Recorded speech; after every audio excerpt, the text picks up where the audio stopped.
The bottom line is this: there's only one true solution to fix humanity.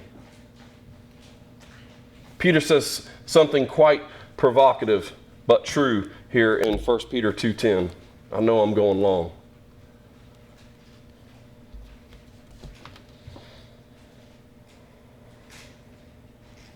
He says, once you were not a people, but now you are God's chosen people.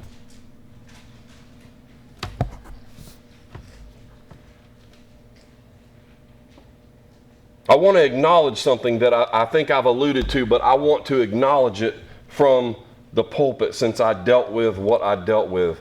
Do Black Lives Matter? Of course. Of course. It matters just as much as the life of a white person. Christ died for all skin colors. It grieved me when I saw the video of George Floyd being suffocated, begging for relief and getting none, all while handcuffed, hands behind his back, cops' knees on his back and neck. And he died at the merciless hands of that particular police officer. It grieved me. I don't want to watch it again.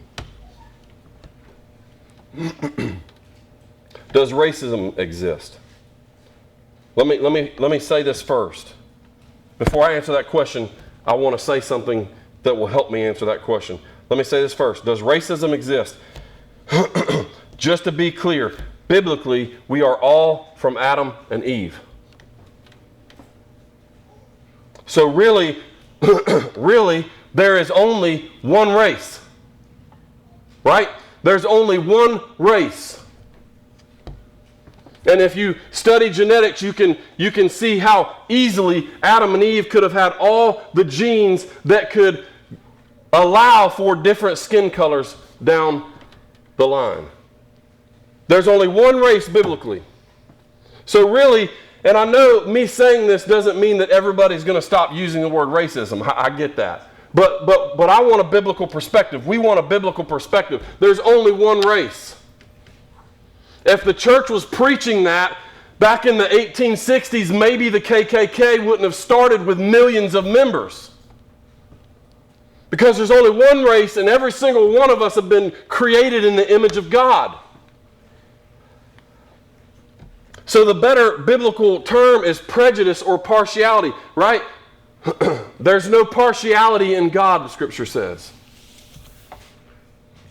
The better term is there prejudice? Is there partiality?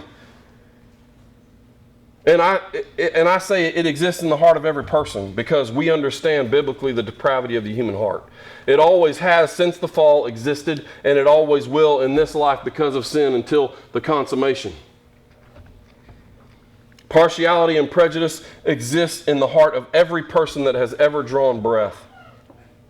As Christians, we are against any form of prejudice, especially any that may be alive in our own hearts. We are responsible as Christians to search our hearts and examine our hearts and ask God to search our hearts to show if there's any sin within us.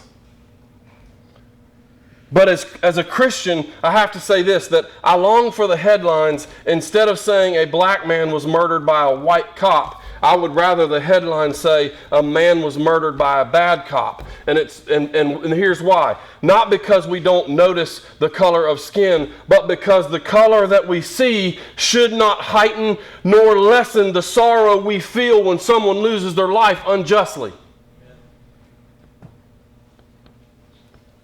All we need to hear is that there was a man killed unjustly, and every person, no matter what your skin color, should be sorrowful that it occurred.